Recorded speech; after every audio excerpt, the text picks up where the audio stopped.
hope you all had a nice lunch break. And it's always nice to hear that there is engaged dialogue. How to balance economic growth and social development when working for one of the leading global companies within the fossil industry? It is a big question. And thankfully, we have a highly qualified speaker with us today who will help us shed light on this question. Dan Domraki is Vice President, Government and Industry Relations at Schlumberger, the world's biggest oilfield services company with presence in 90 countries. Mr. Domraki has been with the company for over 20 years, holding numerous management positions in several branches, and is also a member of the Executive Advisory Board of the American Geoscience Institute in Washington, D.C. It is with great pleasure I welcome Dan Domraki. The floor is yours. Thank you very much.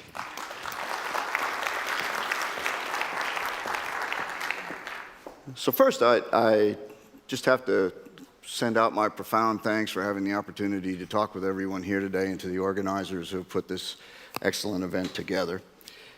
It's been a real pleasure hearing the presentations this morning. And one nice thing about having them live like this is that you have incredible opportunity to adjust your own if you come a little bit later on. So I've made some adjustments. I'd like to start with a disclaimer and an anecdote. So the disclaimer is that Kevin Moss and I did not collaborate in any way prior to this session. However, you're going to see some similar themes in my presentation, but coming from a different perspective. And I'll elaborate on those as I get into the presentation. The second part is an anecdote. I have, for the last 7 months, been on a speaking tour with various universities around the globe, most recently Imperial and so on. But the anecdote I wanted to tell you happened at a major university at a faculty session where we were talking about fossil fuels, and the discussion was around basically, can the world wean itself of fossil fuels?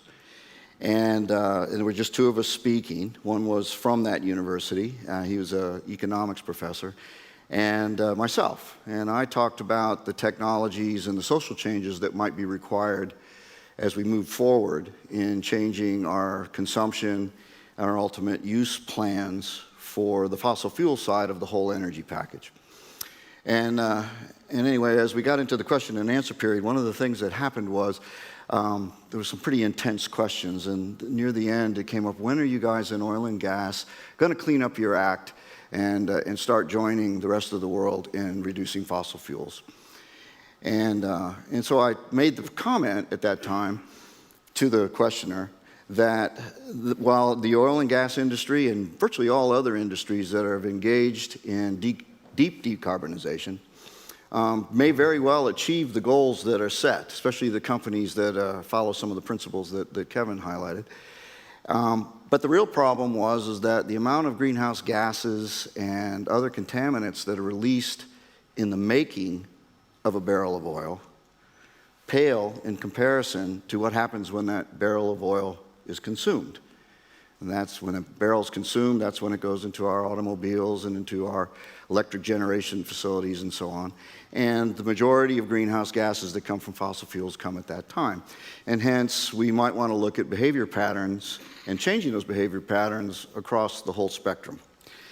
To which I was treated with a wagging finger from the back of the room telling me that how dare you blame this on the victim. So following that presentation, I put a little bit of time into the presentation you're going to see today that will tell the story of a corporate journey, in this case Schlumberger's, to become a more responsible, shall I say. We've been doing this for quite some time, but when you actually get down to measuring it, you do the re-imaging instead of the rewrapping. You have to face a lot of truths. So anyway, I'm going to get started now, and I look forward to the questions you might have afterwards. I am going to talk a little bit fast, though, because even though I don't have many slides, I like to talk. Okay, so All right, so why do we choose, what I'm going to talk about today is very generally, why do we choose the energy sources we choose? We being all of us.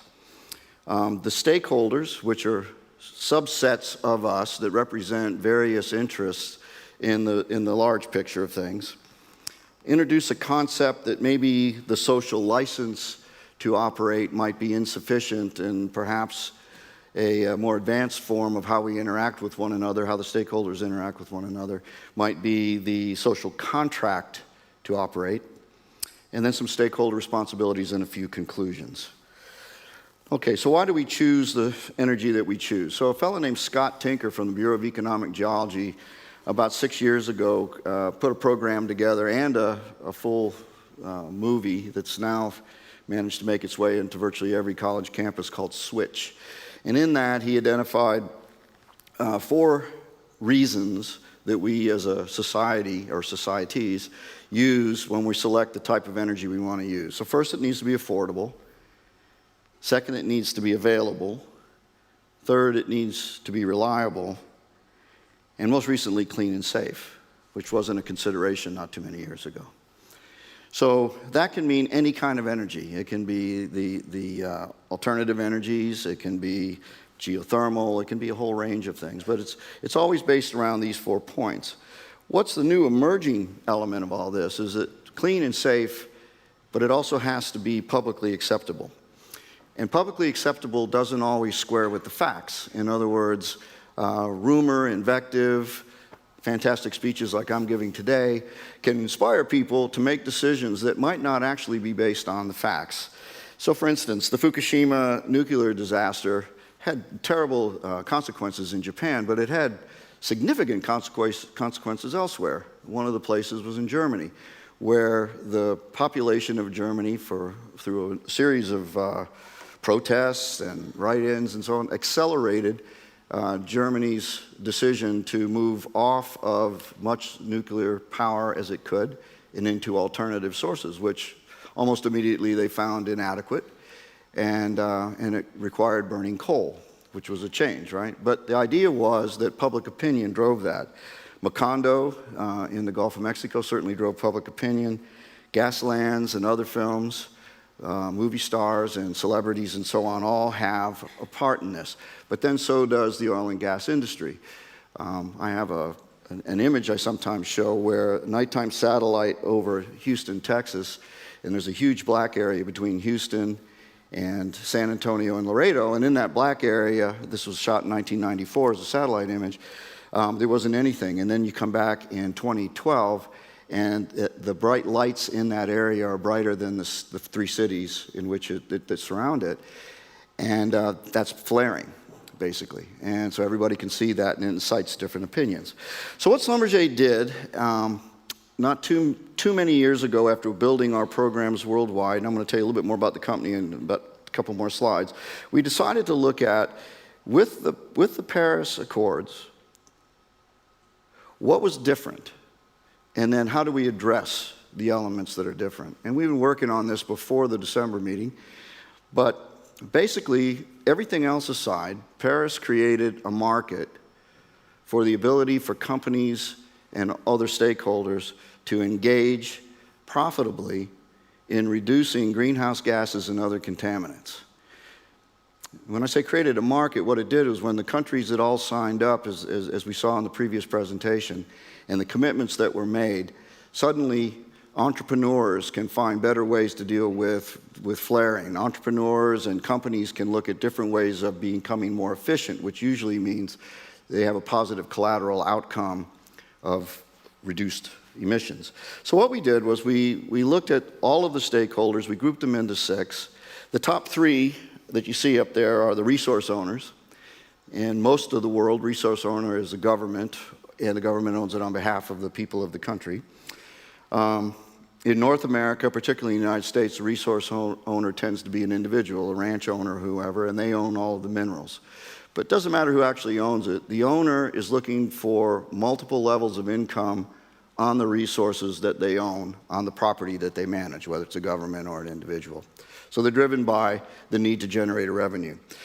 The local communities very often, and I'm going to flip to the next slide for sake of time here, very often look at it like we want the benefits that oil and gas can bring, in other words, the financial benefits, but we would also like to have the quality of life go up. We don't want to see deterioration in our environment, and we want our people generally to be able to share in the benefits that would come from this energy. And I'm talking about oil and gas, but you could substitute oil and gas for energy for oil and gas at any point here. And then the consumers, which is all of us, every one of us, okay, like to have inexpensive energy and all of the products on the oil and gas side that petrochemicals make, my suit, medicines, cars, and so on. The three categories on the bottom, which are government, industry, and environmentalists that have a very strong voice in helping make sure that there's some guardianship on the planet and in the environments that we work in, they have the tougher job. So because what happens is on the environmentalist side, they have to be able to say, look, here's the alarm, this is what's wrong, and still leave enough room so that creativity and so on can come in to actually help us move as societies around the globe into a more efficient generation of energy and more efficient mix of energies, and then to make them universal and affordable. The oil and gas industry and the energy industry in general, regardless if it's renewables or not, generally have stakeholders that are called shareholders and investment firms, and they're looking to make a return on the investment that they made. And so there's quite a bit of that involved. And then the government probably has the toughest job of all, because the government has to make sure that readily available, affordable supply of energy is always there.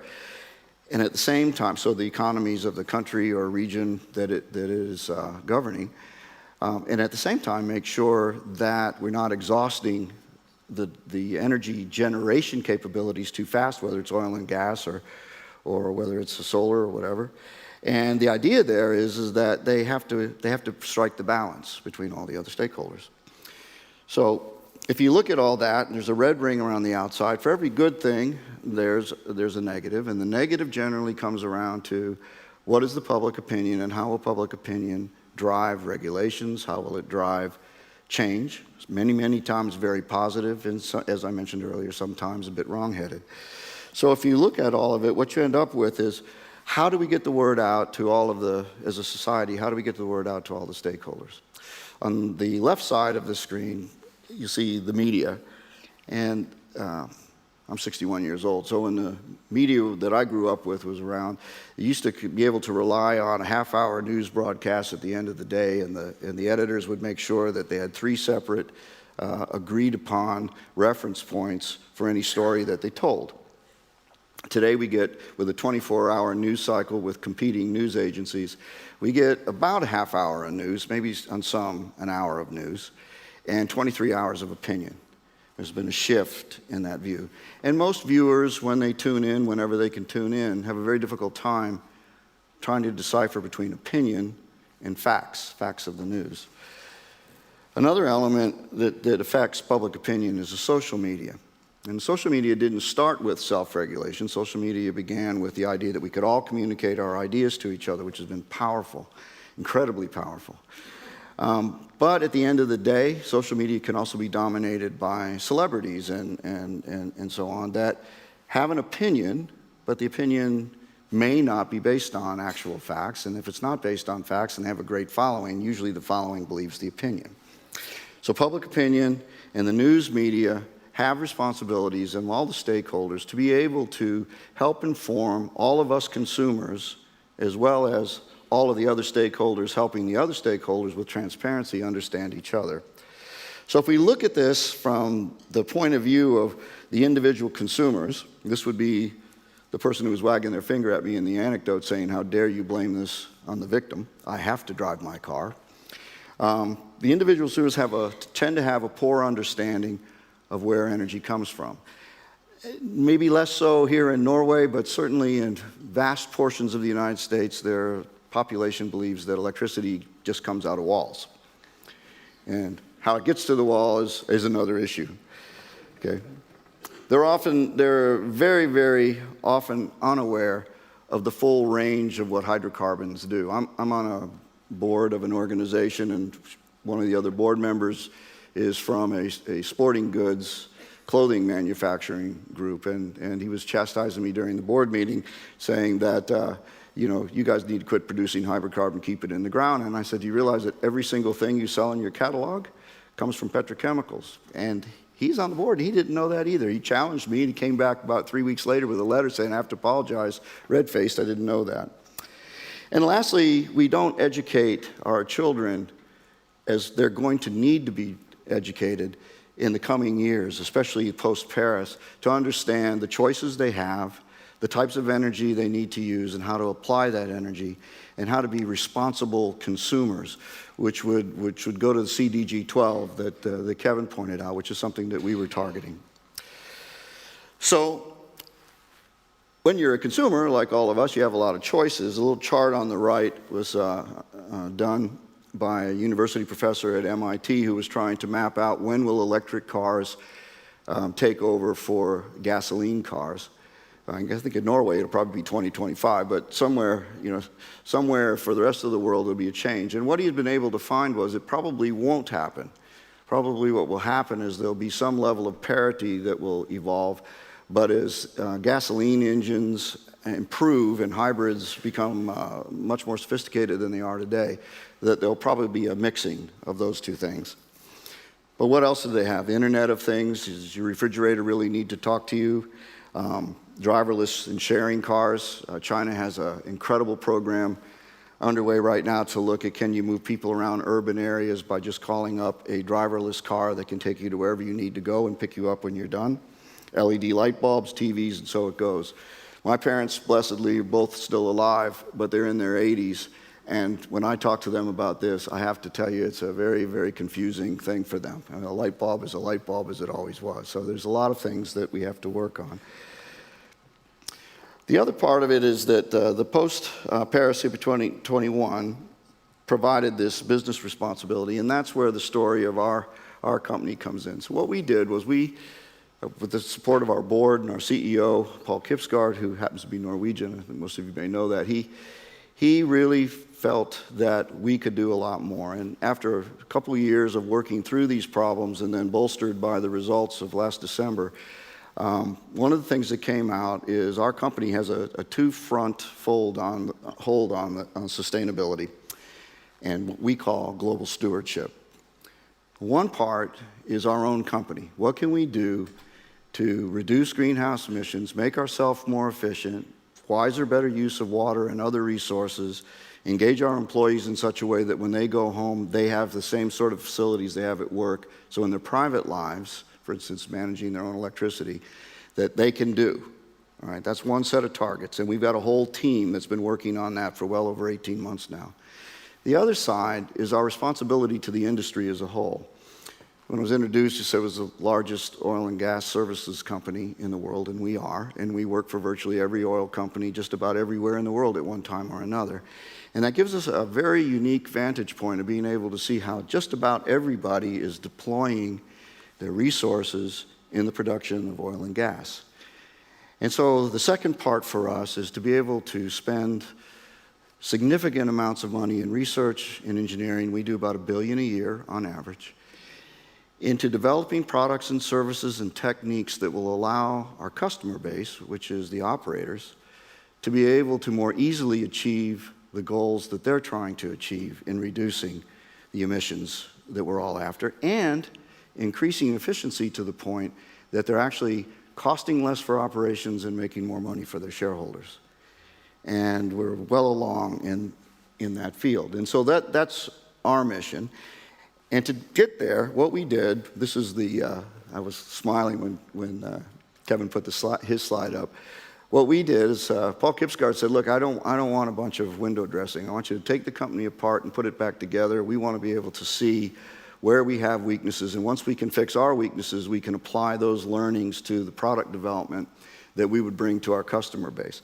So without going into a lot of details, this is a very, very small snapshot of what we were able to come up with. But on average, in 2015, we had over 100,000 employees in about 90 countries, 1 million operating hours per month, 150,000 mobile assets moving every single day somewhere in the world. Those are usually fossil fuel-driven vehicles of all sorts and kinds.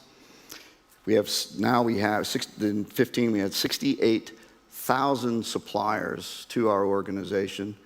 And you saw in the previous presentation the need to be able to drive the sustainability and stewardship into the supply chain. So with that snapshot, we were able to then look at what can we bring to the party. So we looked at social risk, environmental risk, and so on.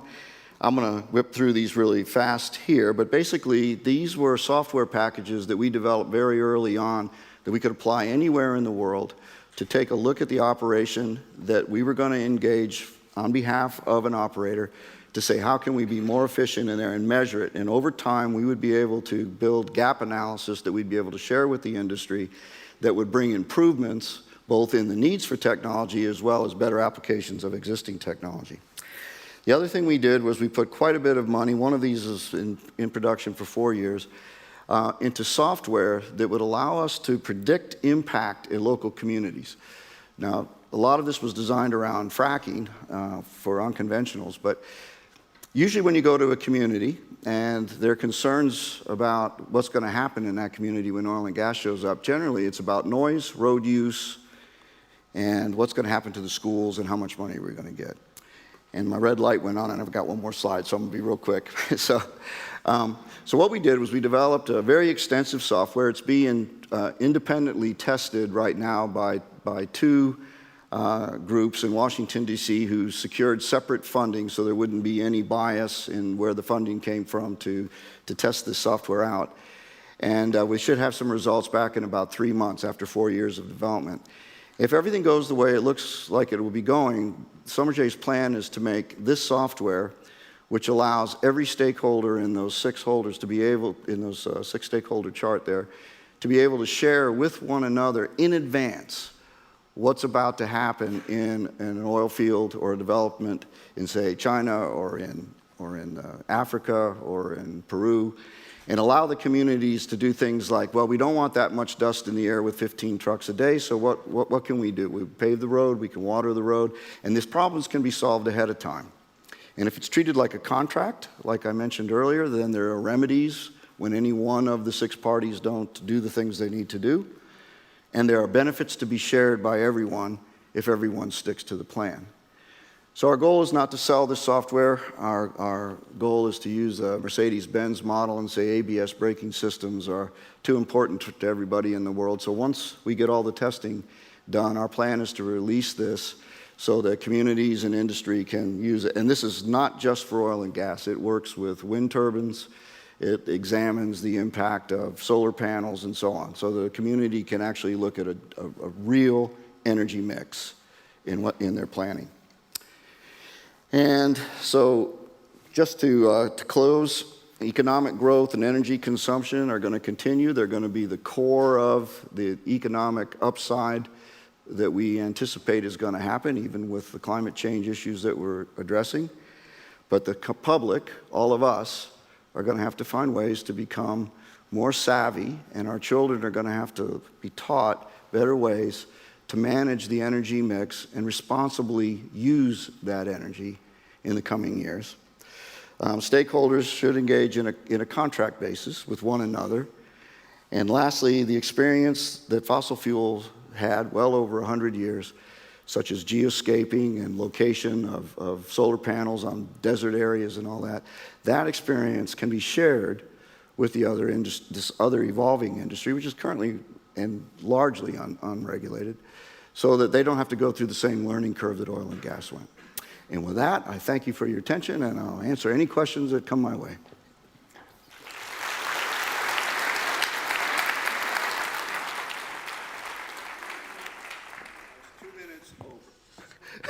No, that was perfect. Thank you so much. And also really fascinating to see how technology can help leverage on the impact as well. I think we will leave the engagement for the Twitter account now due to time, as we are. Sure. But thank you again for enlightening presentation and for coming to Global Outlook Arendal. All right, thank you very much. Thank you so much. Much appreciated.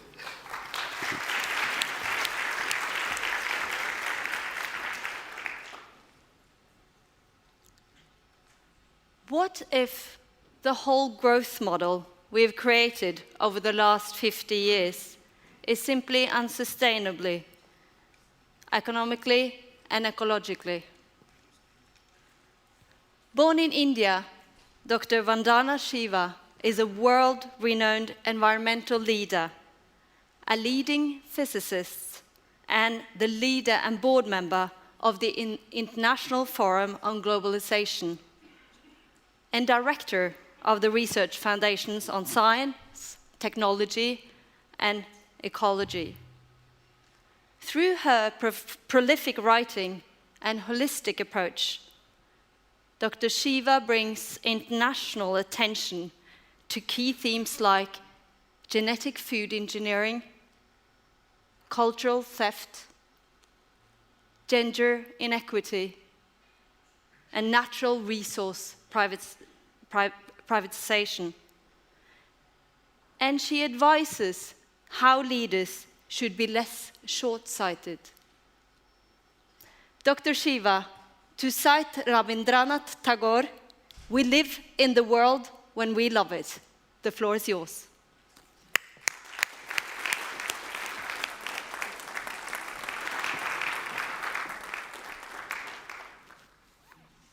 Thank you very much. It's a pleasure to be here, celebrating our Independence Day.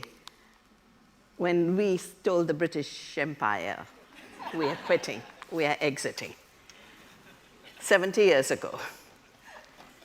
I want to thank Arne in particular, who made such efforts to bring me here. And my own background, there's no reason I should even be looking at trade. Absolutely not interested in it. But I am passionate about the earth, passionate about democracy and people's rights, and freedom in all its dimensions. And that is the reason I played a large role in the Earth Summit of '92, and it became the reason I was the Brundtland Chair at the University of Oslo from 1992 to 1997. That's exactly the period where the GATT was being shaped, and then it became the World Trade Organization. I, of course, come from India, which has known how to be a planetary civilization. We talk about Vasudhaiva Kutumbakam, the earth as family. Not narrow families, but the earth has families, including all species, all beings.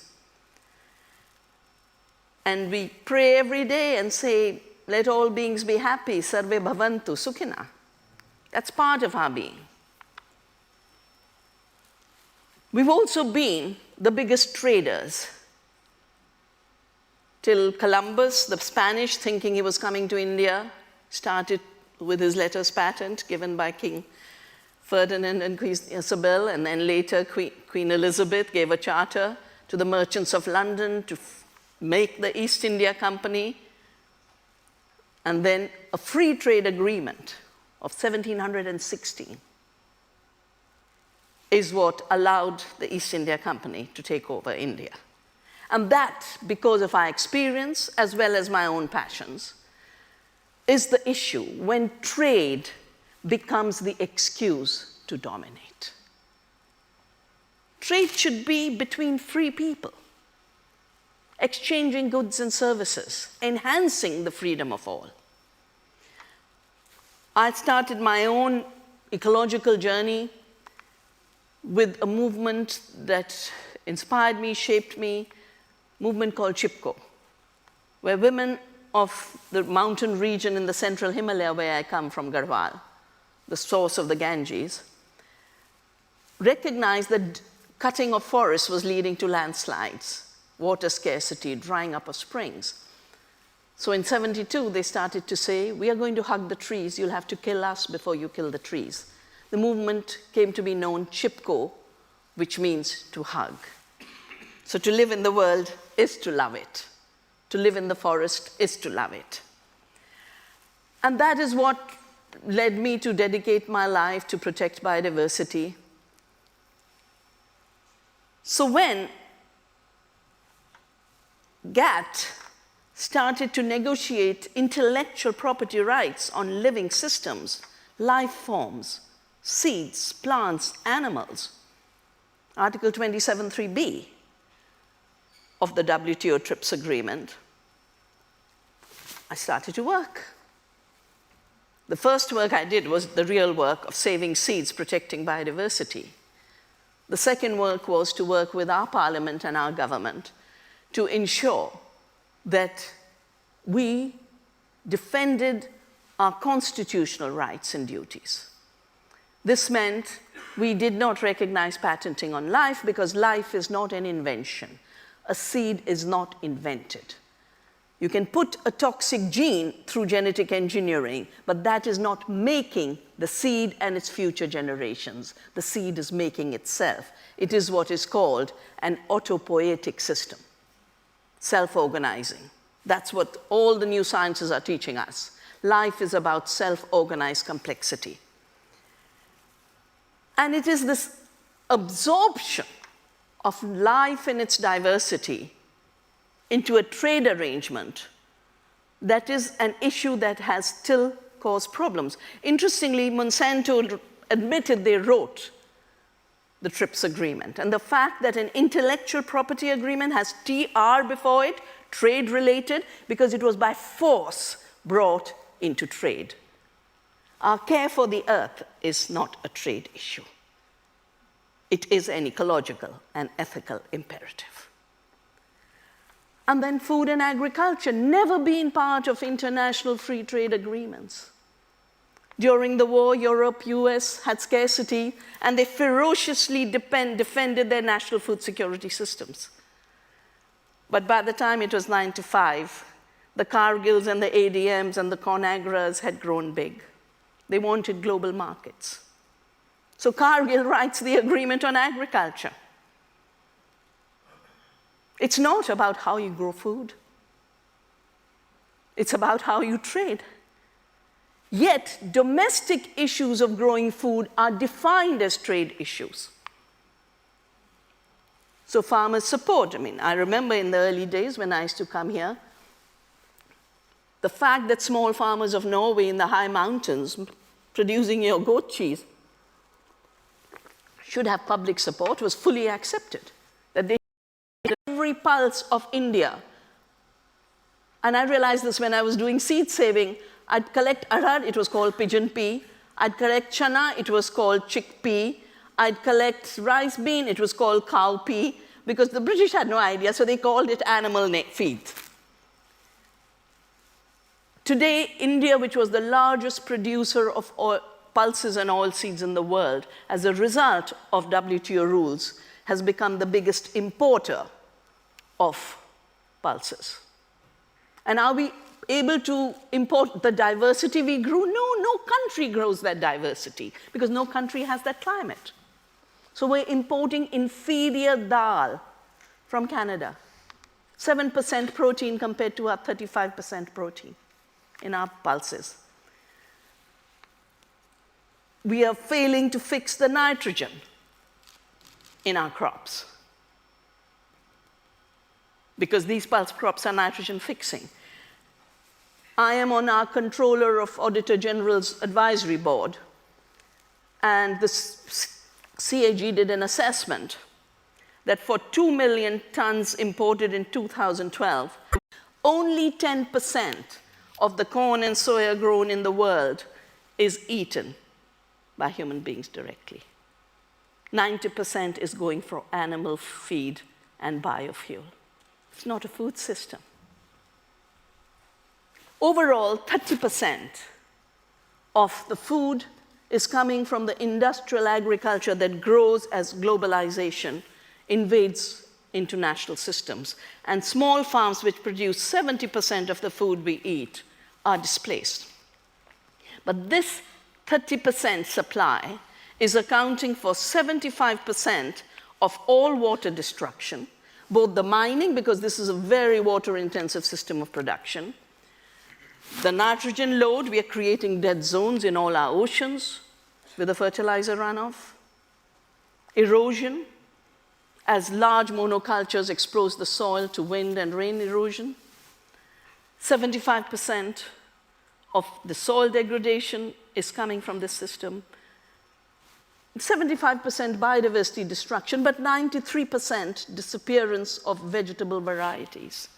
The United Nations had a conference on plant genetic resources in '95. At that time, they had assessed 75% of the species destruction in agriculture was because of industrial monocultures. And we are just pushing that further and further and further. It takes 10 units of input to produce 1 unit of food, compared to ecological farming, where you can take 1 unit of input to produce 10 units of good, healthy, nutritious food. And because agriculture was not even being considered in the climate discussion, I decided to start research on it at the scientific level with colleagues who do soil science, but at the systems level with my own work, and I wrote a book called Soil Not Oil. 50% of all greenhouse gas emissions come from industrial farming and globalized trade in agriculture. 50%. Part of it is the fossil fuels that are used. Industrial farming is actually a fossil industry. The fertilizers come from fossil fuels, the pesticides come from fossil fuels, the machines are driven by fossil fuels, the long distance miles are fossil fuels. When we eat in plastic, like we just did upstairs, and then we throw away 50% of the food, that's eating oil. And my commitment is to make sure our species continues to remember that food is what we should be eating, not oil, not junk, which is giving 75% of the diseases. Now, not only is there this cost, the alternative addresses all of these problems. That's the work I do by building Navdanya, the largest movement for organic farming in India. And I'm so happy that after 30 years of having started, today about 5 states of India, Kerala, Sikkim, Madhya Pradesh, Bihar, Uttaranchal, are saying we will go the organic way. We help Bhutan with a transition to 100% organic. And when I got the letter from the Prime Minister of Bhutan to say, will you help us in this transition? Because Bhutan has decided this is the only way to grow happiness. Bhutan threw away GDP. It does not measure gross national product and gross national and domestic product. Its entire economic planning is based on gross national happiness and well-being for all. They have a planning commission, which is a happiness planning commission, not a growth planning commission. It is something you all should really look at, the Bhutan experience. Now, our work has shown that by going ecological, by breaking free of fossil fuels in agriculture, breaking free of poisons in agriculture, and of course not getting into the absolutely false promise of genetic engineering, we can actually feed 2 times the world population while protecting our biodiversity, rejuvenating our soil, rejuvenating water, because it's the water crisis that is the big crisis of the South. A crisis that we ignore to not really find the true solutions. I'll just give you a simple example. We had a brilliant presentation on Islamic fundamentalism and jihad. And when I looked at the slide on Syria, it highlights 2011. But the Syria story isn't 2011. The ISIS story begins 2011. The violence begins 2011. The civil war begins 2011. 2009 is the story that the world chooses to forget. 2009 was a severe drought. 1 million Syrian peasants and pastoralists were uprooted, moved into the city. Any society with that kind of displacement will be destabilized. That was the beginning of the problem. And before that, the fact that Syria, the Fertile Crescent, from where we got our rice and barley and lentils, was forced to grow varieties for chemicals called the Green Revolution, which used water. The water was mined. As it is, the ecosystems were vulnerable. And then you get a climate-induced extreme drought. Exactly the same story with another area that was highlighted, Lake Chad, Nigeria, where we relate Boko Haram. Lake Chad, 22,000 square kilometers, shrunk to nothingness because 80% water was diverted for commercial farming and its irrigation requirements. The pastoralists, fishermen, agriculturists started to have conflicts, as anyone in resource scarcity does. But instead of looking at the ecological processes that are underlining destabilization, we have got very much into the habit of essentializing violence on the basis of race or religion, and this is dangerous. It's a bit like in the factory farming system, when animals are put in hundreds of thousands together, pigs and chickens and cows, chicken which need their beaks to pick worms now start to attack each other in those factory farms, in those concentrated operations. Or cows. In India, we have so many cow celebrations with the horns, and our cows have beautiful horns. And they don't use the horns to kill each other. But you put cows in a factory farm, they'll start attacking each other, so they have to get dehorned. In the chicken batteries, they have to be de-beaked as soon as they're born. In the pig factories, they have to be detailed, because those lovely little tails of the pigs, pigs start to bite each other's tails. This has been given the name cannibalism in the factory farming system. Cannibalism is not intrinsic to any of these animals. The violence of being in those conditions is what leads them to it, and a violent system responds to this by more violence of debeaking, dehorning, detailing. All that the cows need and the chickens need is a little bit of free range. It'll give better food, of course. It'll recognize their freedom. I remember about 25 years ago, I was addressing a conference in Germany. And at the end of my talk, there was this unemployed youth who came up to me. And he says, I understand what you're saying. Because we are chicken batteries being thrown out of the gate, being told we don't need you anymore. There's no food for you. Go out. And we've forgotten how to feed ourselves. You are free-range chicken being pushed into the chicken battery, being told being free-range is being underdeveloped. So we should have a little talk at the door of the chicken battery. I think a very important issue is to look at issues of freedom, the urge for freedom that animals want, that human beings want, and to not misread it. I agreed with so much of what Kevin said. But there was a slide that Kevin used on nationalism and protectionism in the Brexit debate. And the slogan was, power to the people. Now, power to the people used to mean democracy.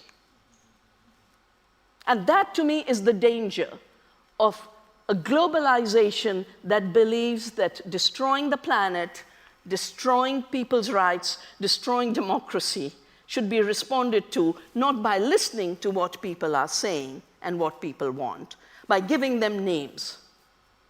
Now, the name protectionism is considered very bad in the vocabulary of free trade. I personally love the word protection. I have protected my child ferociously as a mother. I have worked over 45 years protecting our mountains and our rivers and our coasts and our seas.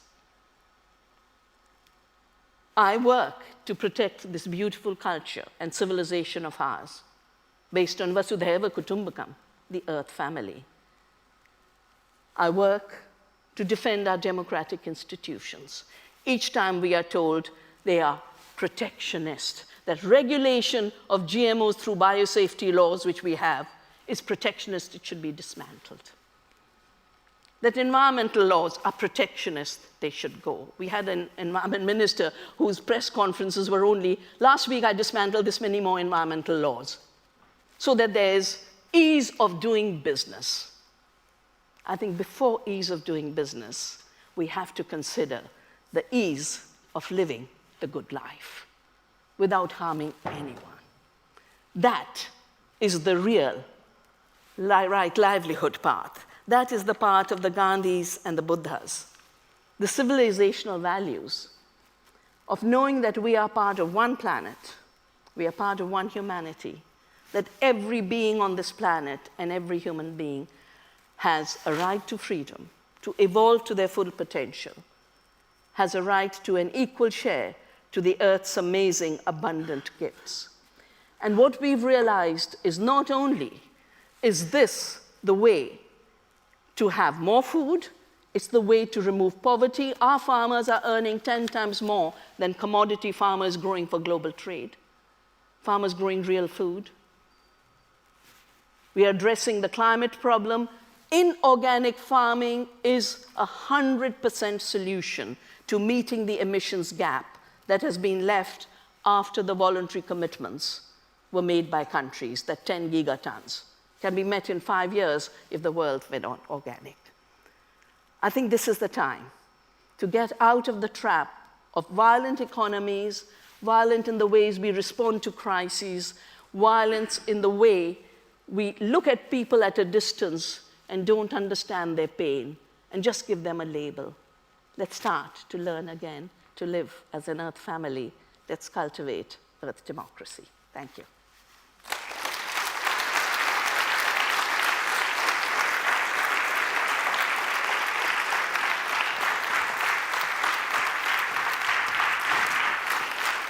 Thank you.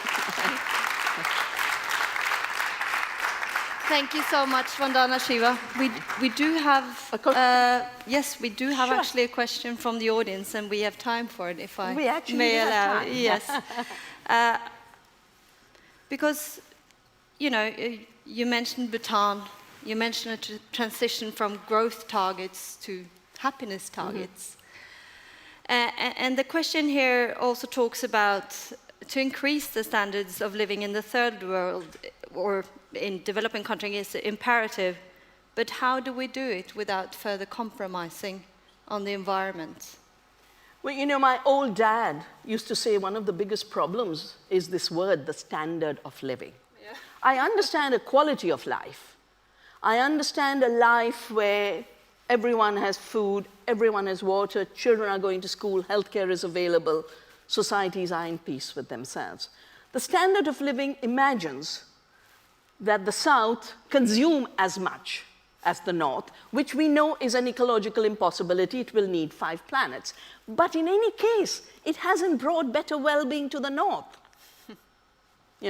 Norway is an exception because you've got such a generous ecology out here, and on the basis of that, an amazing culture, that you don't have to be miserable. But every third American is on Prozac.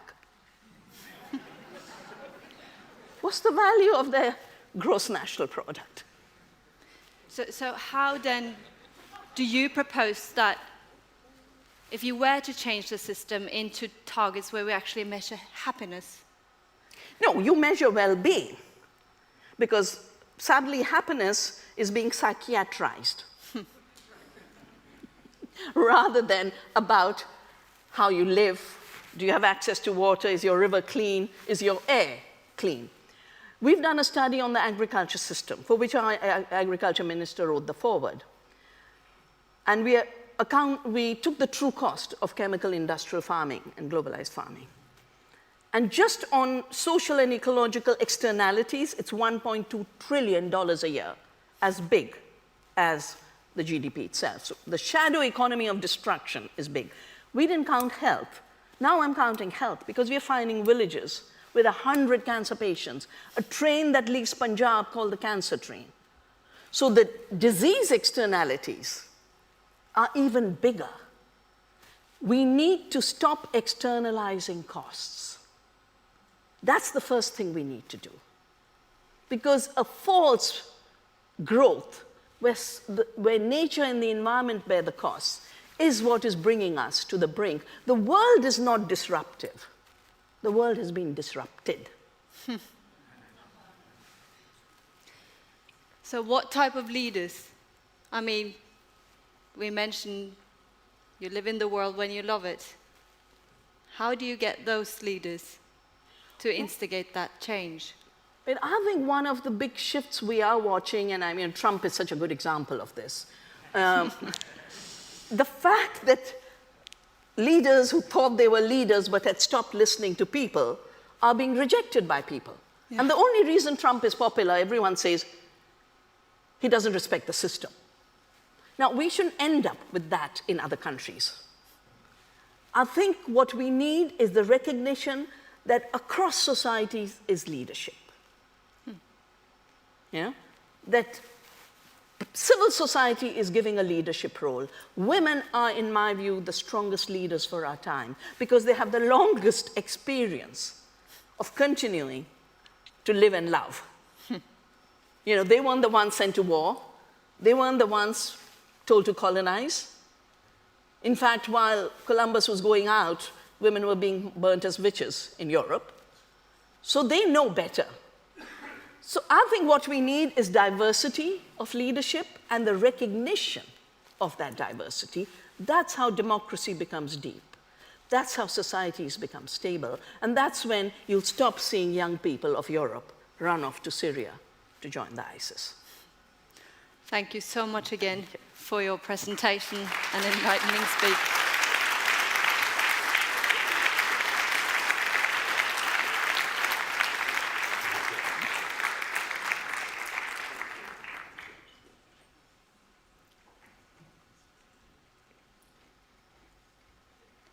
The pendulum of economic might again swings to the east.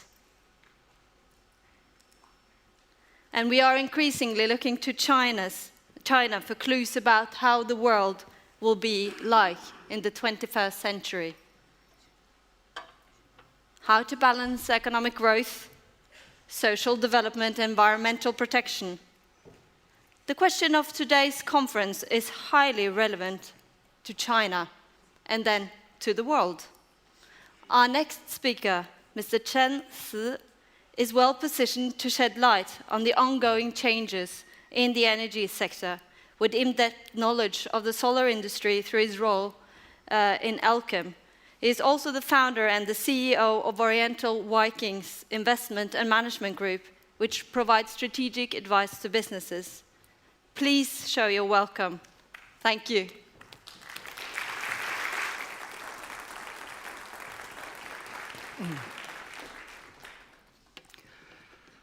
Thanks for organizer for inviting me to come here. Actually, this is my first time to be in Arendal.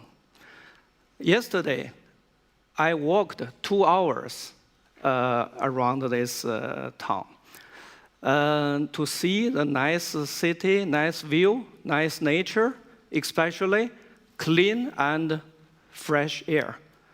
Maybe for you, you are more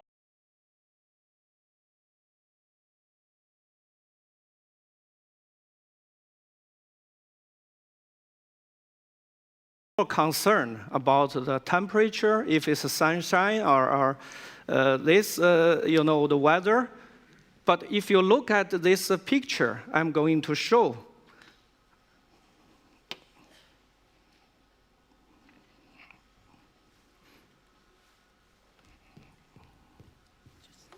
oh, okay. Thank you. Yeah. Then you will understand more why I mean the clean and fresh air is so important, and you may more appreciate what you have. maybe even they are so essential and basic, you are so used to it. So this picture are actually taken in winter of 2014, and is made by the public media in China. And that day in November, the PM is reached 400. This is, of course, is exceptional high level. But when the problem like this happened, and actually is more than the environmental challenge, is more like a crisis. So in this situation, people, including politicians and business people, should all reflect what have happened to cause this and what we should do to correct and improve the situation. So in this presentation, I will show you this environmental change in the energy sector and the environmental challenges in China, and is heavily related to China's GDP growth in the past years, and also the urbanization in the past years. From the chart, you could see, and in the 2005, this has really reached GDP level very high, 11%. And in average level, still around 7. Even people say now, this year will be maybe between 6.5% to 6.8%, but considering the second largest entity in the world, economic entity, this is still very high growth. And the urbanization rate is also raised 20% to current 50%. And if you look at this energy sector, in the past, and even now, the China's energy consumption mainly relying on coal. And this is a blue color you can see. But in the renewable energy in recent years has been increased a lot. This you can see from this green color. But still compared to the world level, the China's consumption on coal is much bigger portion than the Western countries.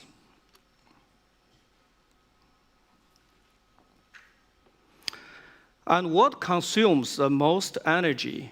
And this is mainly energy intensive industrial. And this you can see on the steel and silicon and aluminum. And China's consumption on the energy is actually more than 50% of the global consumption rate.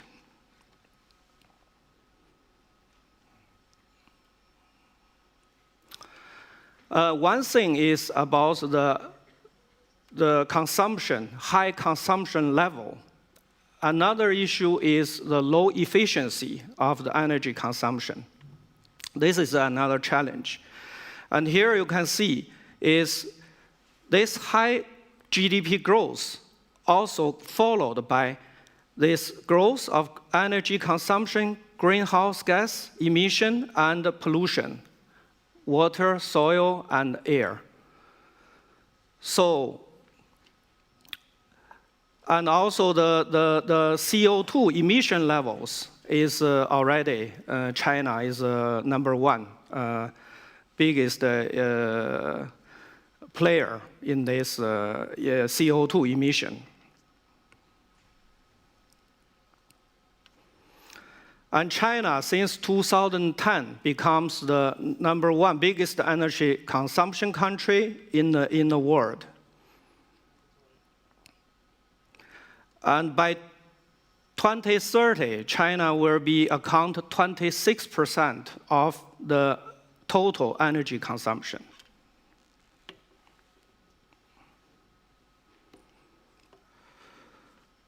Another thing is low energy efficiency, and also China's energy self-sufficiency rate will keep on decreasing.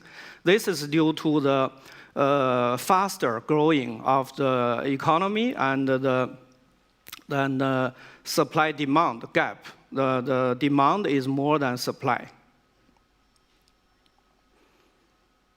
So it will become a net energy importer.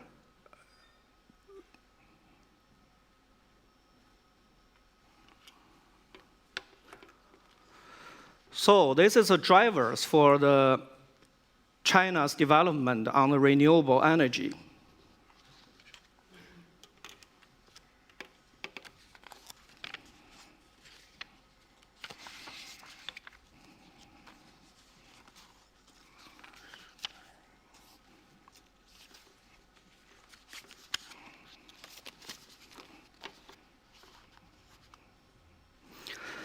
So by 2020, China will reduce carbon emission by 40 to 45% compared to the 2005 level.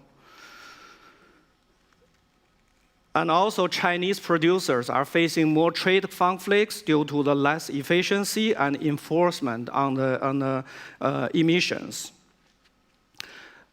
The drivers from China perspective is stimulus policies regarding to the renewable energy is still will be the key driver in the short medium run. And China's current anti-corruption champion improves the implementation of environmental law. Actually, this is just in the recent years. This environmental law becomes more enforcement than before. And with this IT technology, and people are more easier to get access to the information, and therefore I think they also pay more attention to the public health and food and environmental issues.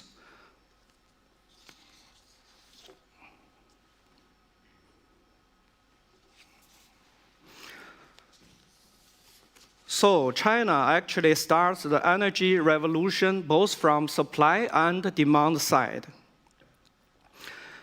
So in the clean energy, hydro and nuclear power continue to increase in 2015, and the solar wind power development will benefit. In short term is stimulation policies, and long term, I believe, will be technology upgrading and lower cost to be market competitive. And also, there is ongoing power grid reforms. As you probably know, China is this national power grid corporation. They are mainly early in a kind of state-owned and in a monopoly position.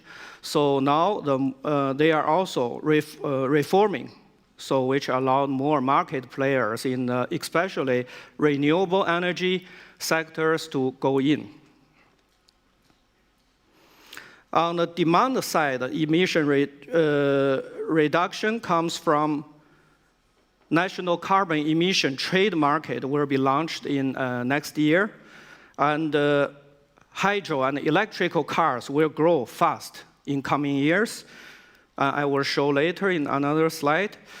Supply side reform will accelerate the process of inefficiency capacity eliminations. From this slide, you could see the development of the renewable energy really start booming. So the accumulative power capacity of renewable energy will reach 1.4 gigawatt. That is up to 158% compared to 2015. So to meet the gap about energy between energy supply and demand in the future for China and meet the environmental target on emission reduction, it's very crucial to develop renewable energy in China.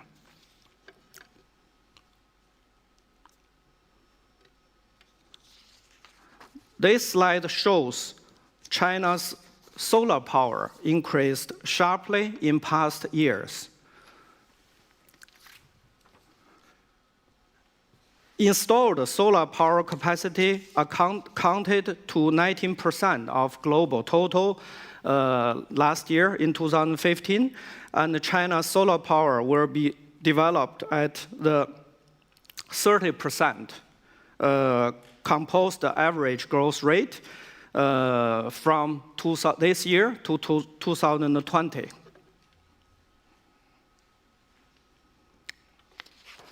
So this slide shows the solar power market drivers, challenges, and government policies. So as I mentioned, in short-term, medium-term, the solar subsidies is still very important for increased volume, and also growing energy demand and need to reduce the CO2 emissions are main drivers for the solar market. And challenges is still the return on investment is low in this industry, and power grid network is not sufficient. Financial investment challenges and many subsidies in past years has been granted but not paid on time, which also limited the implementation on the projects. And government has launched several stimulation policies to encourage solar power, solar business. But all this, if they're really effective, efficient, still remain to be seen.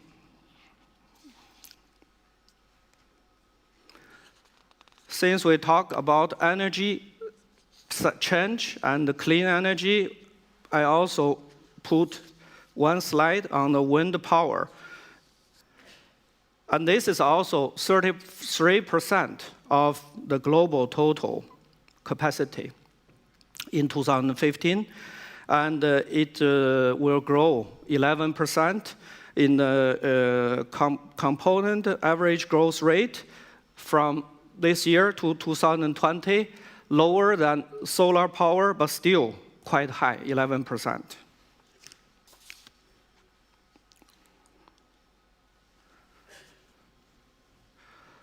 Wind power market, technology upgrade with equipment and the unit cost continue to decrease. This is important. And the market, as mentioned earlier, is growing demand and higher demand for clean energy. And the Chinese government also now set some policies on the grid reform.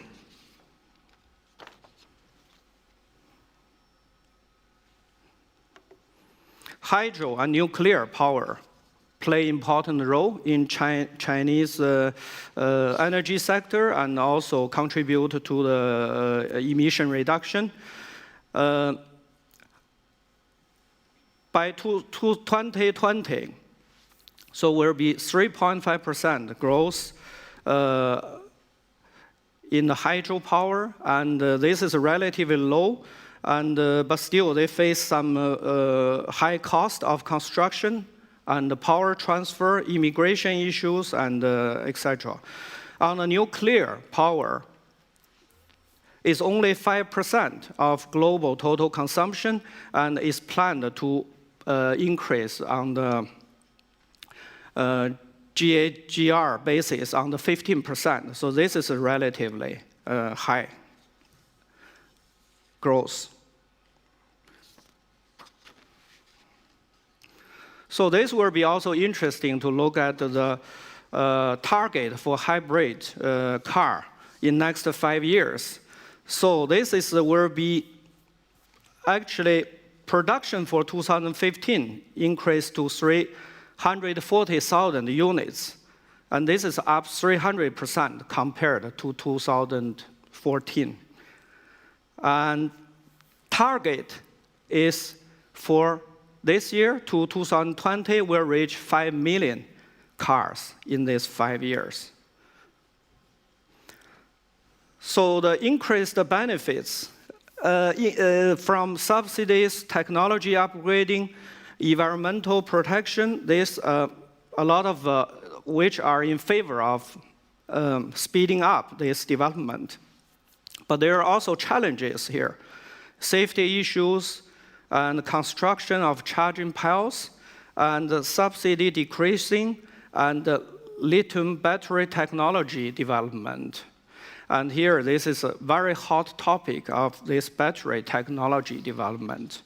And so if some Norwegian companies has this innovative technology, I'm sure this is a very big market in China. Same as solar industries in the past years.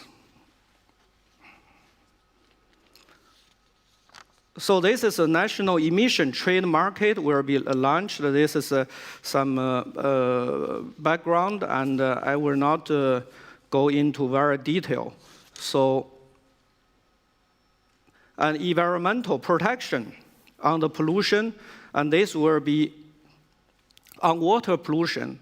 This is issued in February 15, and now this is regarded as a milestone about China's Renovation and Improvements Acts.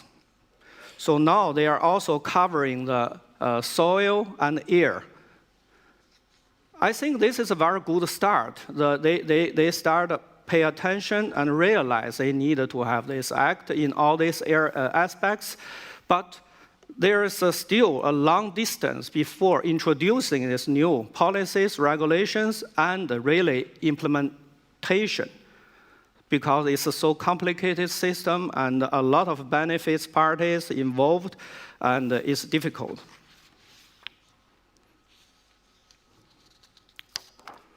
Okay, so from this short presentation, I think we can draw these few conclusions. China will consume 1/4 of total global energy by 2030, followed by relatively high GDP growth, increasing energy demand, surpassing increasing energy supply. China will be biggest net energy import country. As people probably all know, current overcapacity is the biggest challenge to most energy incentives industry in China. How to reduce effectively of this inefficient capacity will be very important for the reduced carbon emissions. So the national emission trade scheme market will be launched in 2017. This is an important step for China to work on carbon emission reduction target. Ongoing legal system reform and anti-corruption campaign will improve implementations of relative laws and policies. Environmental protection will be more effective due to the increased cost to the violation actions regarding to the environments. Technology upgrade and decreasing production costs are key factors to China's solar and wind industry to be market competitive and obtain sustainable development in the future. So I think this will be also to protect the environment. China need to develop renewable energy, and all these legislations they now introduce is very good starting point, is very good step, but it will be a long process. We'll have to have all the parties from political side, business side, social side, to join force to make it happen. I believe even people talk about slowing down in the China economy, but with 1.4 billion population and it's a developing country, it's a developing need, so there by itself will represent a very big sustainable market. So in this process, I also believe Norwegian companies with the good technology will participate and contribute to this process. Thank you.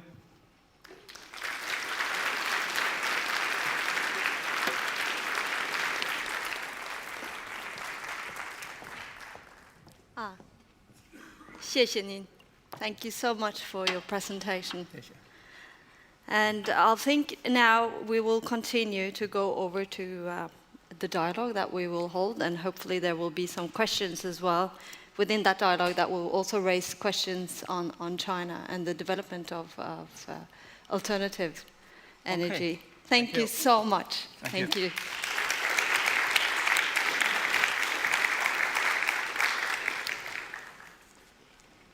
For this session now, we will switch our language to Norwegian. To moderate this afternoon dialogue with 3 leaders of a Norwegian political youth parties, I'm happy to welcome to the stage the political editor of Dagens Næringsliv, Kjetil Bragli Alstadheim. He is one of Norway's most highly esteemed journalists, well known for his sharp pen and sharp wit. When he received the reward for great journalism in 2013, one reason given by the jury was his ability to expose anyone who fills their sentences with empty words. Excellent qualities for a debate moderator, wouldn't you say? Please welcome Kjetil Alstadheim.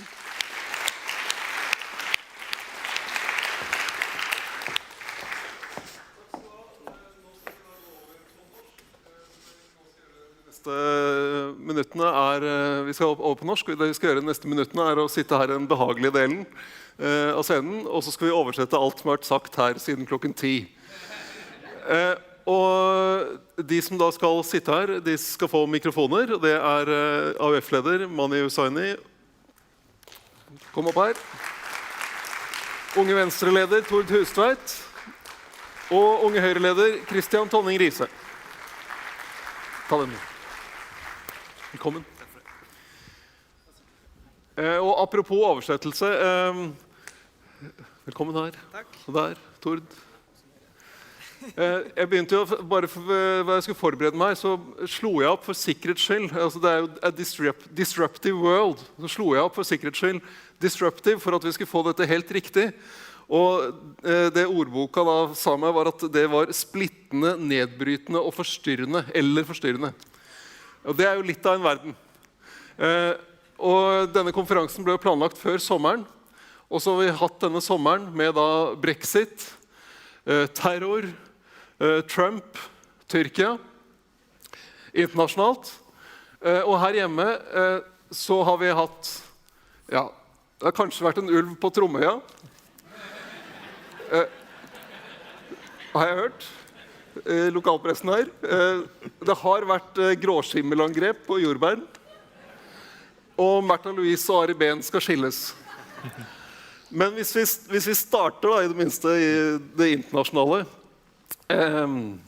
splittende, nedbrytende, forstyrrende verden, det høres jo ikke så lystig ut. Hvilke tanker har du, hvis vi begynner med deg, Tord, siden du sitter i midten her, og sentrumsparti? Hvilke tanker har du gjort deg i løpet av denne sommeren med de hendelsene om hva slags utfordringer man står foran i politikken? Jeg tror det en ting som sikkert, så det at verden trenger mer sentrumspolitikk og mindre splittelse. At det folk både ute på høyresiden og venstresiden som spiller på veldig enkle løsninger, veldig enkle budskap. Og jeg tror kanskje noe av det som gjør Norge til et bra land, og kanskje også Nord-Europa til et veldig bra, god del av verden, at vi har veldig sterke institusjoner, vi har tillit til hverandre. Jeg stoler på at når jeg går på bussen, så kommer jeg meg dit jeg skal, sånn som i dag tidlig. Jeg har tillit til fremmede.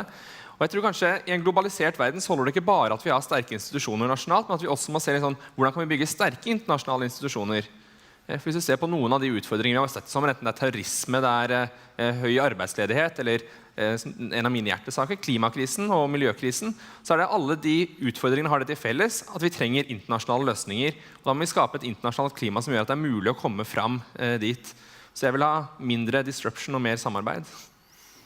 Manni, hva har du tenkt deg I løpet av den sommeren med de nyhetene som kommet inn? Ja, altså, vi jo bare mennesker, og man blir jo skremt når man ser nyhetsbildet med mennesker som rammes av terror, med udemokratiske bevegelser, statskupp, og rett og slett mer oppsplittelse enn samarbeid. Men jeg tenker, vi som unge ledere har et ansvar for å si at vi vil ha mer samarbeid, fordi det det som har skapt, skal jeg si, den fremgangen vårt moderne demokrati har hatt. Og jeg tenker at vi teknologisk har kommet så langt frem at vi kan løse de mest utrolige tingene.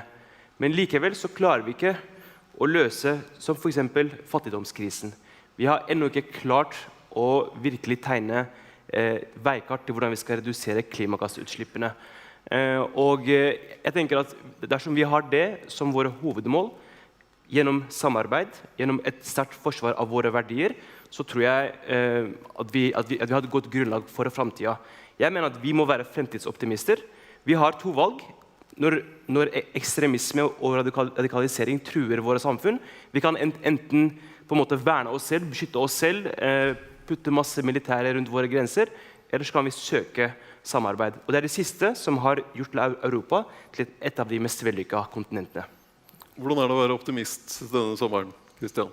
Nei, det klart, det har jo vært, jeg tror nok det mange som har følt I sommer på en litt sånn blanding egentlig både av tristhet, litt sånn matthet og sinne til tider, når du våkner opp og sjekker nettavisen nesten bare for å se hvor har det skjedd et terrorangrep I dag. Så det klart at vi lever I en verden med mye mer usikkerhet, en mer utrygg verden, I hvert fall I Europa, enn på mange år. Så det klart at det å kunne det blir nok viktigere og viktigere for det politikere å kunne kommunisere trygghet. Men så tror jeg at Tord inne på noe viktig når han snakker om den norske situasjonen.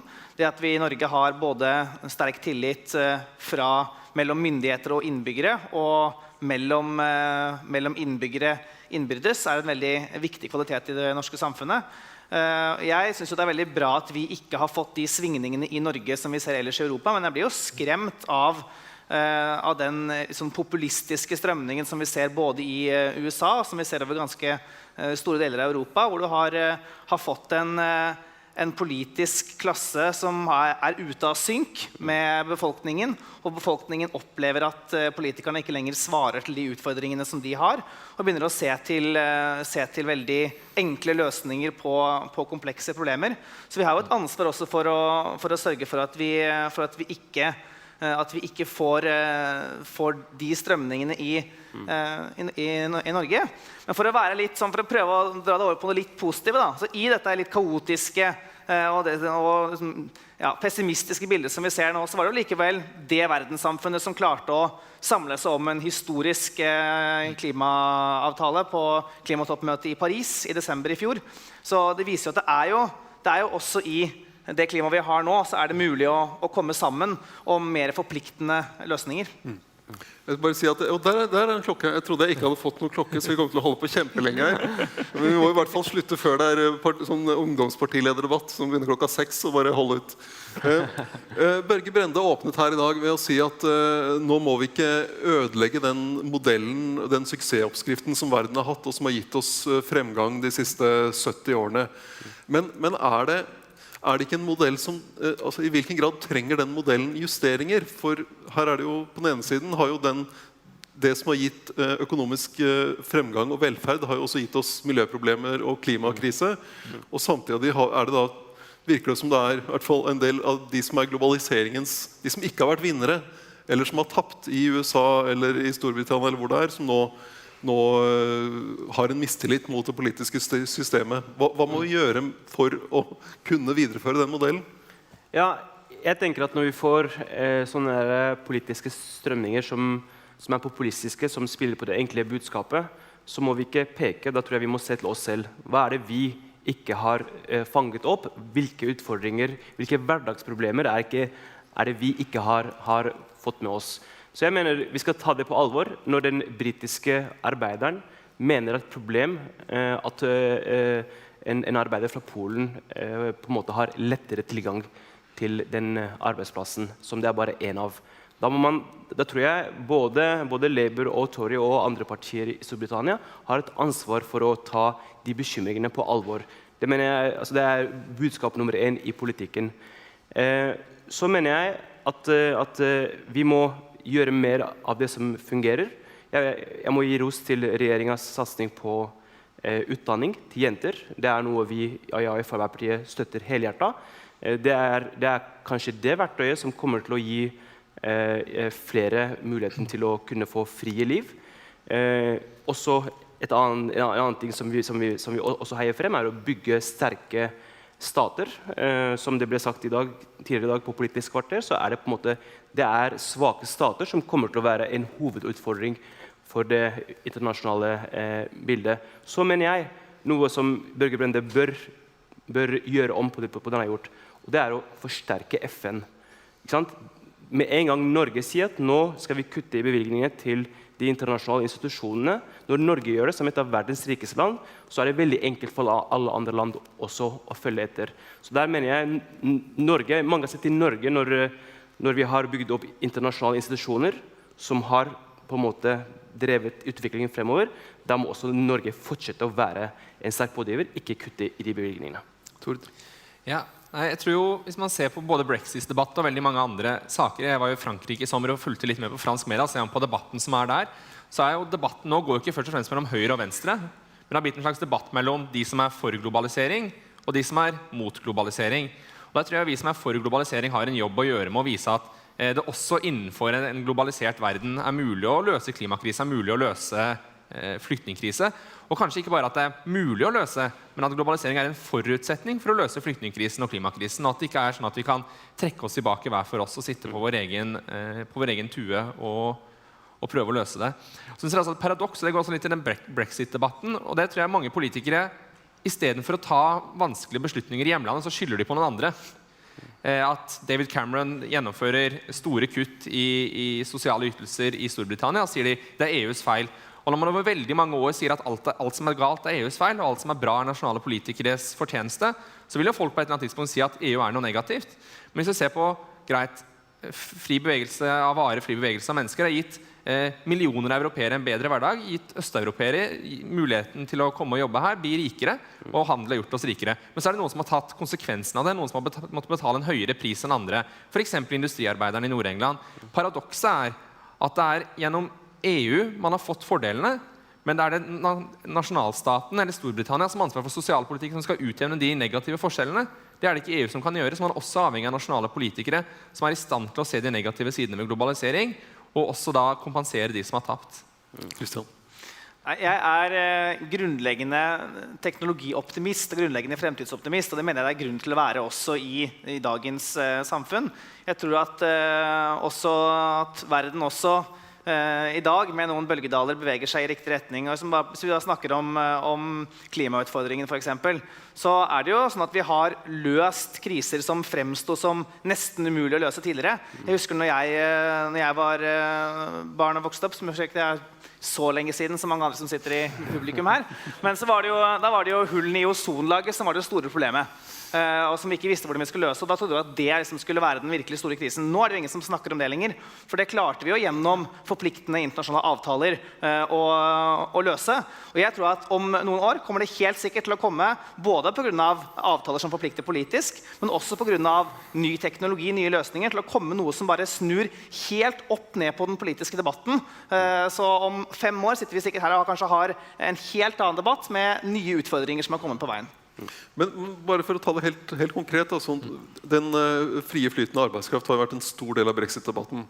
Og du ser sånn, på et makroperspektiv her, så ser man jo at det en smart måte å utnytte ressurser i samfunnet. Men for den da som maler i Norge og ser at det blir utkonkurrert, at du ikke får lærlingeplass, hvordan, om du har en makrogevinst, så ikke det, så det jo et mikrotap her. Men det jo som Tord sier, det handler om hva slags politikk du har for at ikke sosial dumping skal være hovedregelen. Og det har vi sett eksempler av i Storbritannia, hvor dette har skjedd, og hvor den britiske arbeideren føler at man taper hver eneste dag i konkurranse mot en som kan tilby flere timer for billigere penger. I Norge har vi ikke hatt det i like stor grad, selv om det i noen sektorer hvor vi har flere fremmede arbeidere, men det rett og slett fordi vi har mangel på det. Mens i de aller fleste sektorene så har vi beskyttet den norske arbeideren, ikke ved særnorske regler, men gjennom gode rettigheter. Gjennom høy organisasjonsgrad, som har gjort at folk slipper å være redd for å bli utkonkurrert, for eksempel på lønn eller vilkår. Så noe av utfordringen her at østeuropeiske arbeidere får skylda for veldig mye mer enn det de egentlig skal ha skylda på. For det jo ikke østeuropeiske arbeideres feil at de gikk ned med industrisamfunn nord i England. Det var ikke østeuropeere som utkonkurrerte den engelske klesindustrien. Det var jo handel og teknologi. Men så man jo i en situasjon hvor handel, teknologi og for så vidt også arbeidskraft for Øst-Europa har ført til at man dårligere stilt, og da finnes jo mange måter å kompensere det. Det ene gjennom å ha gode rettigheter. Så tror jeg også man må se England en sånn særstilling at man en veldig sentral styrt stat. Man må kanskje se at områder som har tapt mye på globalisering skal få noen av pengene tilbake gjennom omstillingsmidler og så videre. Litt sånn som vi driver distriktspolitikk her i Norge kan være en modell for andre land, men at man ser at greit, noen har tapt, da må de kompenseres. På samme måte som hvis jeg uheldig og faller på gata, så blir jeg også kompensert av staten gjennom at jeg får støtte. Jeg tror jo at i fremtiden så kommer det til å være, tror jeg nok, at teknologi kommer til å være en langt større trussel mot norske arbeidsplasser enn det utenlandske arbeidere kommer til å være. I hvert fall typisk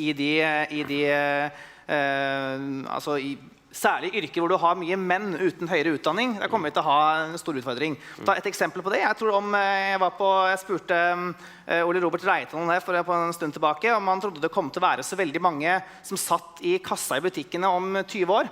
Og jeg mener å huske at han svarte noe sånt som at nei, han var ikke så sikker på om det kom til å være det om 10 år en gang. Da kommer dette her til å være helautomatisert, og vi kommer til å skanne inn varene og sjekke de ut selv. Og hva skal alle de der som for eksempel jobber bak kassa i butikken, hva skal de gjøre da? Så klart at her kommer jo skole- og utdanningssystemet kommer til å ha en kjempeutfordring. For å ikke så lang fremtid så kommer det til å være veldig mange færre ufaglærte arbeidsplasser igjen. Ja, for en som jobber i mediebransjen kan jeg fortelle at teknologiske utfordringer, det opplever vi, og vi bruker ordet disruptiv ganske ofte, særlig da om Facebook og Google og sånt, som løper av sted med alle annonsekronene våre. Og noen av oss har utdannelse, og noen av oss har ikke. Dere snakket alle sammen om at vi må ha mer samarbeid, tanken etter denne sommeren. Men det å diskutere EU-medlemskap i dette landet, det vel omtrent like fånyttig som å diskutere innføring av republikk. Det er vel nesten bare unge høyre og unge venstre igjen kanskje, som entusiastiske EU-tilhengere igjen i Norge om dagen. Men nei, selv om ikke det er noen sånn stor EU-debatten i Norge, liksom debatten om norsk medlemskap eller ikke, den er jo død, kan vi si. Men jeg tror at hvis du spør folk generelt i Norge om de har troen på internasjonalt samarbeid, så tror jeg at du får et helt annet svar. Og for meg så er det helt åpenbart at i dagens globaliserte samfunn så kan vi ikke sitte på hver vår tue som Tord sa, og tro at vi skal kunne løse de utfordringene. Det er fortsatt sånn, og i enda større grad sånn nå enn det var før, gjennom internasjonale forpliktende avtaler, at vi kommer til å løse noen av de utfordringene vi står overfor, enten det handler om migrasjon, eller det handler om klima og miljø, eller det handler om terrorisme, internasjonal kriminalitet, og så videre. Ja, debatten om norsk EU-medlemskap død, men debatten om EU jo fullt levende i Norge. Vi har jo hatt Finanstilsynet den våren her. Det de kanskje 3 jeg kom på rappen. Vi har også hatt en debatt om vi skal slippe mer vann ut i norske regulerte elver som følge av EUs vanndirektiv, som nå jo også skjer. Og vi har også en debatt om fordeling av flyktninger internt i Europa. Det 3 eksempler på bare det siste halvåret hvor vi har hatt debatter om Europa og om internasjonalt samarbeid. Og jeg tror selv om Norge står utenfor EU, så blir jo vi stadig større grad påvirket av det som skjer der. Og nå er det jo en viktig endring som kanskje skiller norsk, som blir et litt vannskille for Norge. Og det er, tidligere har vi kunnet ta for gitt at EU kommer til å være der. Det siste året har vi kanskje da kommet en følelse, i hvert fall hos meg, og jeg tror mange andre også, at det er ikke gitt at EU er der. Og selv om vi står utenfor, er vi helt avhengig av at EU finnes. Så det er kanskje mitt håp om at vi da kan få i hvert fall en liten EU-debatt i Norge, ikke bare en debatt om EU og ting EU påfører, eller ting vi innfører fra EU. Jeg så en sak med deg her i sommer, at du og AUF er jo imot norsk EU-medlemskap, men dere er også imot at britene skal melde seg ut. Det er helt riktig. Explain! Altså, det er jo av rent egoistiske grunner. Vi i AUF da, mener at Norge kan og har en større posisjon internasjonalt ved å stå utenfor EU. Samtidig så anerkjenner vi den historiske betydningen EU har hatt for freden i Europa, ved å inkludere flere land som har gått fra å være gammelkommunistisk til delvis demokratisk, til å bli demokratisk i EU, ved å løfte opp flere mennesker ut av fattigdom. For Norges del, et lite land med så store avstander, med mange ulike næringer, så mener vi at Norge klarer seg fint uten. Men samtidig er vi store tilhengere av EØS-avtalen, og mener Norge har signert på en gullavtale der, som gir oss tilgang til mange goder. Greit nok, vi må diskutere noen direktiver. Altså, Norge har implementert over 7000 lover og direktiver fra EU. Det er kanskje 20 av disse direktivene hvor det har vært debatt rundt. En av dem ville den rødgrønne regjeringen sette veto mot EUs tredje postdirektiv. Og det sier også nordmenn. Altså 70% av nordmenn er skeptisk til EU, 70% av nordmenn er positivt til EØS. Så jeg mener der har vi en avtale som vi bør holde på. Jeg er helt uenig med de som sier at vi må skrote EØS-avtalen og at det er en dårlig avtale. Altså det er som regel de som er veldig, veldig pro EU og velger å se bort fra dagens situasjon, og de som er veldig mot EU og velger å se bort fra dagens situasjon, som også er mot EØS. Men jeg tror Mani er helt rett i at EØS-avtalen er en god avtale. Jeg tror det er litt av grunnen til at vi ikke har noen sånn særlig debatt om EU i Norge. Men det er jo et demokratisk underskudd, og så synes jeg det er et annet viktig poeng som jeg ser, og det er, du kritiserte jo Børge Brende for å kutte støtte til FN, fordi folk ser til Norge, folk ser liksom, Norge kutter støtten til FN, greit, da kan vi jo gjøre det. Men det er også, vi sender også et signal ved å stå utenfor EU, og hvis du leser i belgiske lærebøker, så står det at Sveits og Norge står utenfor EU fordi de er så rike. Signalet vi sender er at vi er så rike så vi kan stå utenfor EU, men hva sier det til land som Storbritannia? Jeg hadde lyst til å gripe litt fatt i det innlegget fra Vandana Shiva her, som dere hørte. Man har jo snakket litt om nasjonalisme og proteksjonisme i etterkant av Brexit-avstemninger og rundt Trump og så videre. Hun sa at jeg elsker ordet protection, sa hun. Har proteksjonismen fått et for dårlig rykte her? Nei, jeg synes nok at ordet proteksjonisme har akkurat et så dårlig rykte som det fortjener. Og jeg tror jo fortsatt at verden er best tjent ved at vi går sammen og finner ut hvordan kan vi utnytte våre komparative fortrinn på en best mulig måte, slik at vi kan handle med hverandre og maksimere det potensielle vi har ut ifra våre forutsetninger. Men så tror jeg også, Tord var litt inne på det, fordi det er jo noe med å se på hva er det nasjonalstaten har ansvaret for, og hva er det de internasjonale avtalene har ansvaret for. Og det er jo hver enkelt stat som har ansvaret for eksempel å bygge opp en god sosialpolitikk i sitt land. Og der har man kanskje sett at i land hvor man ikke har gode systemer for det, så kan det godt hende at man kan se negative konsekvenser av internasjonal handel.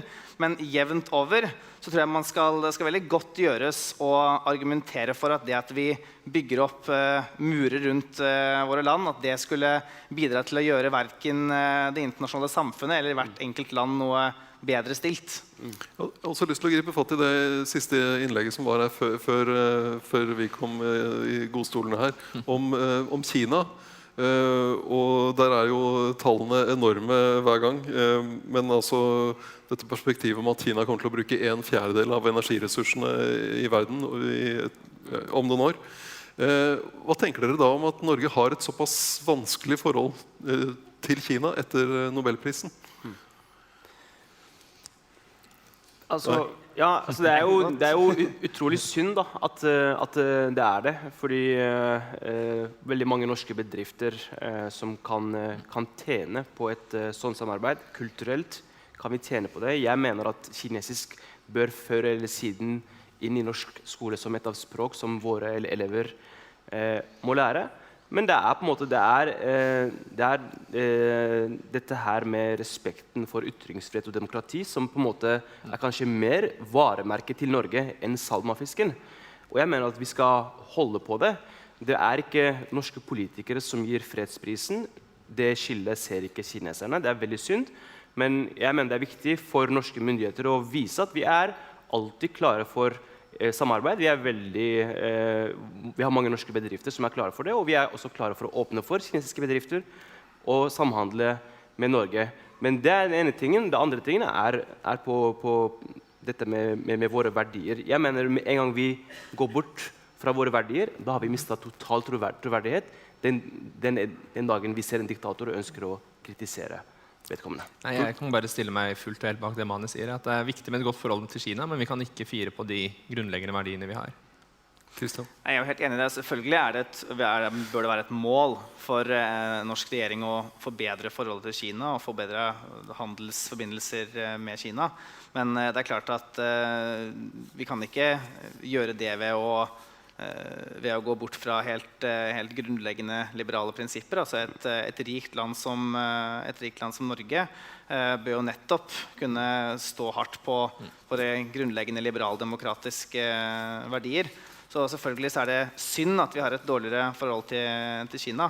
Men det var ikke feil å innta og hverken gi fredsprisen til Liu Xiaobo eller holde fast på at her er det en skille mellom sivilsamfunn og politikk i Norge som vi ikke ønsker å kompromisse på. Men et sted hvor vi kan virkelig få det samarbeidet til å gå opp, er jo nettopp sivilsamfunn, kultur, utdanningsinstitusjoner, få opp det samarbeidet. Så da kan vi jo legge til rette både for utveksling og at vi sender over. Da kan vi starte på det politiske nivået. Er det fastlåst? Det er veldig synd, men det er mange andre områder hvor vi kan ha et initiativ for å styrke det forholdet. Kristian var innom dette med ozonlaget her, ozonhullet, som vi var veldig bekymret for en periode, og så ble det løst. Og på 80-tallet, da Børge Brende var unge Høyre-person i Trondheim, og jeg lagde skoleavis i Asker, så var det jo, altså ozonhullet var en ting, men sur nedbør var noe annet. Og så var det den store eksistensielle angsten var jo at vi alle skulle forsvinne i en atomsky. Det jeg lurte på ser vi litt for mørkt på det? Fordi når man har hatt sånne spørreundersøkelser om hva nordmenn tror om utviklingen i fattigdom i verden, så tror jo et flertall at det er blitt flere fattige, mens den er blitt halvert i løpet av de siste 25 årene. Nå kommer jeg fra en bransje som sprer mye dystre nyheter om verden, men har vi et litt for mørkt syn på verden? Kristian? Så det er jo bra å være litt bekymret også, for det gjør at man begynner å lete etter løsninger. Men det er jo i hvert fall dumt hvis man mister troen på at vi faktisk kommer til å klare å løse de bekymringene vi står overfor. Men for eksempel så du viser til reduksjon i fattigdom. Så vi vet jo at det er jo, hvis vi ser på veldig mye av verdens fremgang nå, så skyldes jo det for eksempel fremgang i Kina og India, som alene står for ca. 40% av jordens befolkning. Så klart at hvis vi korrigerer for det, så lever vi i en tid hvor også en del ting går i feil retning. Men jeg tror at vi kommer til å klare å finne løsninger på det. Og min begrunnelse for det er bare å se tilbake i historien og se på alle de andre bekymringene som vi har hatt tidligere. Og de også har vi klart å finne en løsning på. Så jeg er fortsatt grunnleggende fremtidsoptimist, men det betyr ikke at vi ikke kommer til å ha krevende ting som skjer på veien.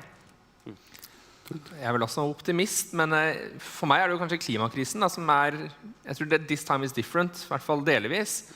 Og selv om vi jo bare nå skal ha 2 grader eller 1,5 grads oppvarming, så vil det være ganske dramatisk. Veldig mange mennesker må måtte flytte på seg. Veldig mange vil få fjernet livsgrunnlaget sitt, og det gir grunn til pessimisme, men så er jeg optimist på at vi skal klare å nå 2-gradersmålet. Og så er jeg også optimist på at vi skal klare å skape sterkere internasjonalt samarbeid, vi skal klare å løse mange av de utfordringene sammen. Men jeg er optimist, gitt at vi klarer å løse klimakrisen. Siste ordet til deg, Mali. Ja, mine foreldre vokste opp med redselen for at en atombombe kunne sprenge når som helst. Vår generasjon slipper det, men mange i landet vårt, på kontinentet vårt, lever med frykten om at en selvmordsbomber kan sprenge seg selv når som helst. Så det er ikke det samme polariserte politiske bildet i verden, men frykten er til stede, og det betyr at vi må bare gjøre mer av det som funker. Samarbeid, større fellesskap. Tusen takk skal dere ha.